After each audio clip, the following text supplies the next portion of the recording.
Le groupe sanguin, c'est quoi? Les hématies sont des cellules qui semblent d'abord énormément se ressembler. En effet, ces cellules sont toutes prokaryotes. C'est d'ailleurs la raison pour laquelle elles ont cette forme aplatie si particulière. Elles possèdent toutes le même rôle, principalement le transport de l'oxygène. En revanche, elles sont bel et bien différentes. En effet, elles sont catégorisées en groupes sanguins, où les antigènes, qui sont des molécules qui vont être reconnues par l'organisme du système ABO, ont été les premiers marqueurs génétiques humains connus.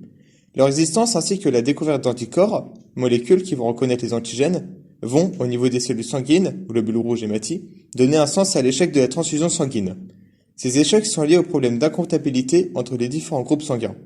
Le caractère groupe sanguin ABO ou système ABO est déterminé par un gène présent sur la paire de chromosome 9.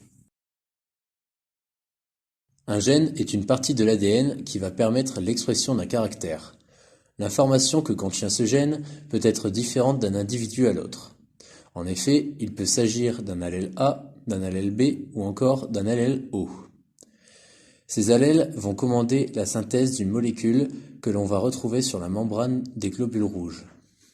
Il est donc assez simple de déterminer les différents types de groupes sanguins, vu qu'ils sont basés sur la présence ou au contraire sur l'absence d'un antigène.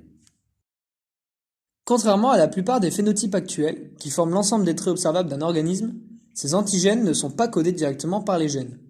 Au lieu de cela, ces gènes de groupe sanguin vont coder une enzyme, la glycosyltransférase, qui va favoriser la fixation de sucres.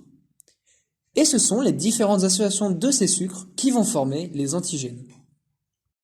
C'est une simple différence de 7 nucléotides, soit une infime portion du code génétique, sur les 1062 nucléotides codants, qui va permettre de décider quelles glycosyltransférases vont intervenir pour former l'antigène présent sur la membrane de l'hématie. Ainsi, les antigènes A et B sont fabriqués respectivement par les glycosyltransférases A et B, grâce à la partie codée par le gène ABO sur la partie basse du chromosome 9. En plus du système sanguin ABO, il existe un troisième antigène, l'antigène D.